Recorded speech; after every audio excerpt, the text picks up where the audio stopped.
नमस्कार प्यारे छात्रों, आज की इस वीडियो में हम जानने वाले हैं केमिस्ट्री का एक बहुत ही महत्वपूर्ण टॉपिक जो कि है पदार्थ, जिसको द्रव्य भी कहा जाता है। इंग्लिश में इसको मैटर कहते हैं। तो आज की इस वीडियो में आप इसी के बारे में जानेंगे कि पदार्थ क्या है, ये किन किन चीज़ों से मिलकर के बना है और पदार्थ का वर्गीकरण कितने प्रकार से किया जा सकता है। तो आइए पहले हम जानते हैं कि पदार्थ है क्या। तो देखिए, इस ब्रह्मांड की हर वो वस्तु जिसका कुछ द्रव्यमान होता हो और वह कुछ स्थान घेरती हो उसे ही पदार्थ कहते हैं, जैसे लोहा, ऑक्सीजन, जल, सोना आदि। अब इसका मतलब क्या हुआ प्यारे छात्रों? इसका मतलब ये हुआ कि इस दुनिया की हर वो वस्तु, हर वो चीज़ जिसमें कुछ क्या होता हो, वजन होता हो। क्या होता हो प्यारे छात्रों? वजन होता हो। और क्या होता हो, वह कुछ स्थान घेरती हो, कुछ जगह घेरती हो, जब उसको रखा जाता हो या कहीं पर स्थित किया जाता हो तो वो क्या करती हो, कुछ स्थान घेरती हो, उसी को ही क्या कहते हैं? पदार्थ कहते हैं। आप समझ गए? जैसे एग्जाम्पल में आप क्या लिख देंगे? लोहा, ऑक्सीजन, जल, सोना और बाद में आदि, यानी कि और भी कई सारी भाई पदार्थ तो बहुत सारे हैं, तो आप सबके नाम तो लिख नहीं सकते। दो चार आप लिख करके आदि लगा देंगे तो एग्जामिनर को लगेगा कि हाँ, बच्चे को पता है। ठीक है, तो आप पदार्थ के बारे में जान गए। आप देखते हैं पदार्थ का वर्गीकरण कितने भागों में हुआ है। तो पदार्थ का वर्गीकरण मुख्य रूप से दो प्रकार से किया जा सकता है। एक होता है भौतिक वर्गीकरण और दूसरा होता है रासायनिक वर्गीकरण। भौतिक वर्गीकरण के अंतर्गत जितने ये जो पदार्थ हैं जिनके भौतिक गुण प्रदर्शित करते हैं तो वो इधर रखे गए, और जितने रासायनिक गुण प्रदर्शित करते हैं उनको इधर रखा गया रासायनिक वर्गीकरण में। तो भौतिक वर्गीकरण में आपके तीन तरह के पदार्थ आते हैं, एक ठोस पदार्थ, एक द्रव पदार्थ और एक गैस पदार्थ। ठोस पदार्थ को इंग्लिश में कहते हैं सॉलिड, द्रव को कहते हैं लिक्विड और गैस को कहते हैं गैस। रासायनिक वर्गीकरण के अंतर्गत दो पदार्थ रखे गए हैं, एक है शुद्ध पदार्थ और दूसरा है मिश्रित पदार्थ।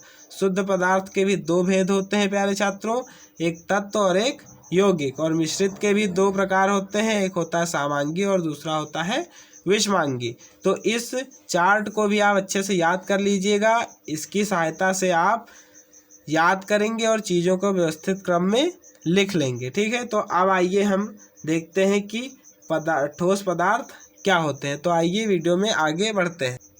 देखिए, ठोस पदार्थ, ठोस पदार्थ की एक अवस्था है। देखिए प्यारे छात्रों, जो ठोस है वो पदार्थ की एक अवस्था है, क्योंकि अभी आपने देखा कि पदार्थ की तीन अवस्था थी भौतिक वर्गीकरण में, एक ठोस, एक द्रव और एक गैस। तो उसी में तीनों में के जो ये ठोस है वो पदार्थ की एक क्या है? अवस्था है। इसमें अंतरा आणविक बल बहुत अधिक होता है, जिसकी वजह से इसके कण बहुत पास पास होते हैं। इसका आकार व आयतन दोनों निश्चित होता है, जैसे लोहा, पत्थर, लकड़ी आदि। देखिए प्यारे छात्रों, ठोस क्या है? ये पदार्थ की एक अवस्था है। इसमें अंतराणविक बल बहुत अधिक होता है। अब आप सोच रहे होंगे कि अंतराणविक बल क्या है?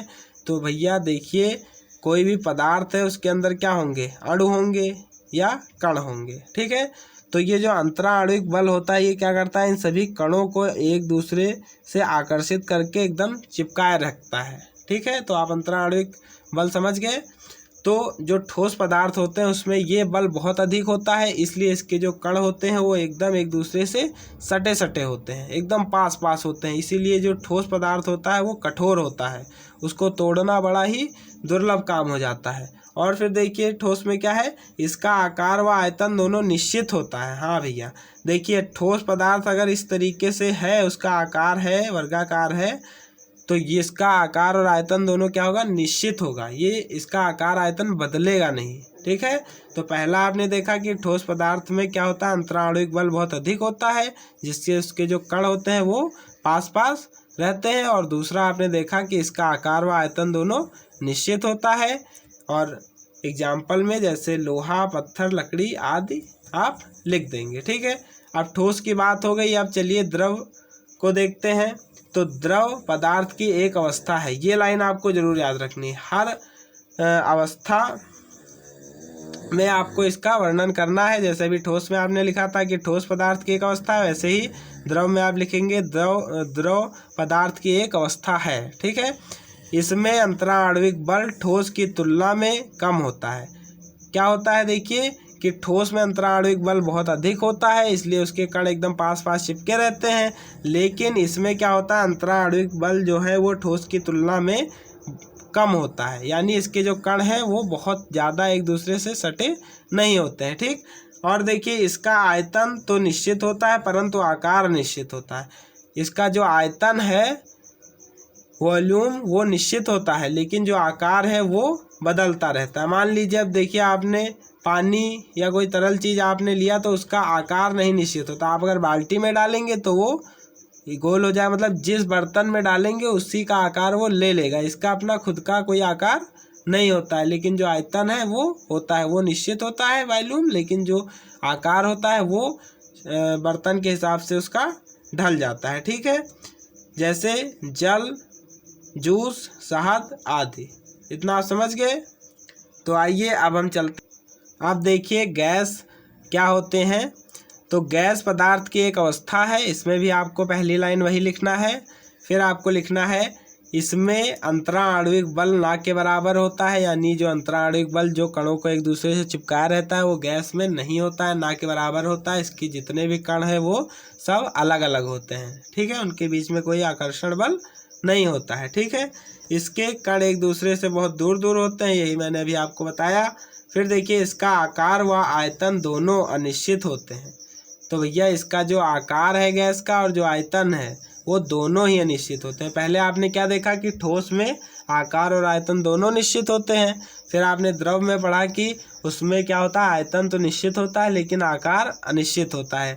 आकार आप जिस बर्तन में द्रव को भरेंगे वो उसी का आकार ले लेगा। लेकिन अब भैया गैस जो होती है उसमें ना उसका आकार निश्चित होता है और ना आयतन, दोनों चीज़ें उसमें निश्चित नहीं होती हैं। और आपने क्या देखा कि गैस में जो अंतराणविक बल होता है वो ना के बराबर होता है। ठीक है, तो जैसे oxygen gas, carbon dioxide gas, nitrogen gas, और आप भाप भी कह सकते हैं। इस तरीके से ये गैस के उदाहरण हो जाते हैं। अब हम, ये तो हो गए भौतिक वर्गीकरण, अब हम चलते हैं रासायनिक वर्गीकरण की ओर। देखिए अब रासायनिक वर्गीकरण के अंतर्गत शुद्ध पदार्थ होता है और मिश्रित पदार्थ होता है, ये मैंने अभी आपको बताया। तो पहले हम शुद्ध पदार्थ देखते हैं और शुद्ध पदार्थ के दोनों भागों को देखते हैं, फिर हम चलेंगे मिश्रण की तरफ। ठीक है, तो देखिए शुद्ध पदार्थ क्या होते हैं, वे पदार्थ जिनमें एक ही प्रकार के अभिकर्मक सब्सटेंस होते हैं। मतलब कि जिन पदार्थों में एक ही प्रकार के अभिकर्मक होते हैं। सब्सटेंस मतलब होता है अभिकर्मक, हिंदी में सब्सटेंस को कहते हैं अभिकर्मक, जिसमें एक ही प्रकार के क्या होते हैं, अभिकर्मक होते हैं। मतलब एक ही यूनिट की चीज़ें होती हैं, एक ही प्रकार की चीज़ें होती हैं, तो उसको क्या कहते हैं, शुद्ध पदार्थ कहते हैं। उसमें कोई मिलावट ना हो, जिन पदार्थों में कोई मिलावट ना हो उन्हें क्या कहेंगे, हम शुद्ध पदार्थ कहेंगे। ठीक है, इसके अंतर्गत तत्व आपका आता है और यौगिक आता है। तो तत्व देखिए क्या है, तत्व में एक ही प्रकार के परमाणु होते हैं। ठीक, जैसे OH, जैसे ऑक्सीजन, हाइड्रोजन, कार्बन आदि। ठीक है, और यौगिक क्या है, यौगिक में विभिन्न प्रकार के परमाणु एक निश्चित अनुपात में उपस्थित होते हैं, उसी को हम क्या कहते हैं, यौगिक कहते हैं। जैसे CO2, H2O, NH4 आदि। मतलब आप सीधा सीधा ये समझ लीजिए कि जो तत्व है वो एक ही प्रकार के परमाणुओं से मिलकर बना है और जो यौगिक है वो कई सारे तत्वों से मिलकर के बना होता है। तो आप समझ गए कि रासायनिक वर्गीकरण में क्या होता है, शुद्ध पदार्थ होता है और एक मिश्रण होता है। तो शुद्ध पदार्थ क्या होते हैं, वे पदार्थ जिनमें कोई मिलावट ना हो, एकदम प्योर हो, उनको शुद्ध पदार्थ कहते हैं। उसके दो भेद होते हैं, एक तत्व होता है, एक यौगिक होता है। तो तत्व एक ही प्रकार के परमाणुओं से मिलकर बने होते हैं और जो यौगिक हैं वो कई सारे परमाणुओं से मिलकर के बने होते हैं। ठीक है, अब चलिए देखते हैं कि मिश्रण क्या है। देखिए प्यारे छात्रों, रासायनिक वर्गीकरण का जो दूसरा भाग था वो था मिश्रण। पहला तो आपने शुद्ध पदार्थ भी देखा, अब देखते हैं मिश्रण। तो मिश्रण क्या होता है, इसके अंदर दो या दो से अधिक प्रकार के अभिकर्मक उपस्थित होते हैं। देखिए शुद्ध पदार्थ में क्या होता था, एक ही प्रकार का अभिकर्मक होता था, उसमें कोई मिलावट नहीं होती थी। लेकिन मिश्रण, आप नाम से ही इसका सेंस लगा लीजिए, मिश्रण यानी मिश्रित है, इसमें मिलावट है। एक अभिकर्मक की जगह क्या है, इसमें दो दो अभिकर्मक, दो दो सब्सटेंस एक दूसरे में मिले हुए हैं, इसमें क्या है, मिलावट है। तो उसी को हम क्या कहेंगे, मिश्रण कहेंगे। यानी दो या दो से अधिक अभिकर्मक जिसमें पाए जाते हैं जिन पदार्थों में, उनको हम कहते हैं मिश्रण। ठीक है, तो मिश्रण के दो भेद होते हैं, एक होता है समांगी मिश्रण, एक होता है विषमांगी मिश्रण। तो समांगी मिश्रण देखिए, सभी अवयवों का पूर्ण मिश्रण में संगठन एक समान रूप से उपस्थित होता है, तो उनको हम क्या कहते हैं, समांगी मिश्रण कहते हैं। जैसे चीनी और पानी का मिश्रण। अब इसको आप समझिए, समांगी मतलब क्या हुआ कि भाई दो चीज़ों को आपने समान रूप से मिला दिया है, तो वो एकदम ऐसे घुल गई हैं कि उनको आप नग्न आँखों से नहीं देख सकते हैं, उनको आप अलग अलग देख ही नहीं सकते। उनके कण जो है वो आपस में ऐसे घुल गए हैं कि वो अब अलग अलग आपको दिखाई ही नहीं देंगे। तो समांगी मिश्रण में आप क्या कह सकते हैं कि समांगी मिश्रण वह मिश्रण है जिसमें जो दोनों पदार्थों के कण होते हैं वो आपस में एक दूसरे में घुल जाते हैं और हम उनको नहीं देख सकते हैं, अलग नहीं कर सकते। उनको हम क्या कहेंगे, समांगी मिश्रण कहेंगे। जैसे चीनी और पानी अगर आप मिला देंगे तो क्या बन जाएगा, शरबत बन जाएगा, उसमें आप चीनी पानी को अलग नहीं कर सकते हैं। वहीं देखिए विषमांगी मिश्रण क्या है, सभी अवयवों का पूर्ण मिश्रण में संगठन एक समान रूप से उपस्थित नहीं होता है। अब भाई देखिए, समांगी का उल्टा ही है विषमांगी। ठीक है, तो आप अगर समांगी मिश्रण याद कर लेते हैं कि भैया ऐसा मिश्रण जिसमें दो पदार्थ उपस्थित हों और उनको जब मिलाया जाए तो उनके कण आपस में एकदम मिलकर के घुल जाए, उनको अलग ना किया जा सके, तो वो क्या हो जाएगा, समांगी। अब इसी का उल्टा क्या होगा विषमांगी में, कि वह मिश्रण जिसमें दो पदार्थों को या दो से अधिक पदार्थों को मिलाया जाए लेकिन उनके कण एक दूसरे में अच्छे से घुले ना, हम उनको अलग अलग देख लें, तो यही क्या हो गया, विषमांगी मिश्रण हो गया। जैसे तेल और पानी का मिश्रण, अगर आप पानी में तेल डालेंगे या तेल में पानी डालेंगे तो आप देखेंगे कि तेल कभी पानी में मिलेगा नहीं, वो हमेशा पानी की सतह पर ही तैरा करेगा। तो आप आसानी से देख के बता सकते हैं कि भाई इसमें पानी गिरा है या पानी में तेल गिरा है। लेकिन समांगी अगर है, चीनी और पानी का घोल है, तो उसमें आप ये नहीं बता सकते हैं कि इसमें क्या क्या मिला हुआ है। तो उम्मीद करता हूँ प्यारे छात्रों आपको आज का ये वीडियो पसंद आया होगा। आप पदार्थ के बारे में अच्छे से जान गए होंगे, उसको कितने भागों में बांटा गया ये भी जान गए होंगे। अगर आपको वीडियो पसंद आए तो वीडियो कर दीजिए लाइक, कमेंट करके बताइए कि आगे आपको किस चीज़ पर वीडियो चाहिए।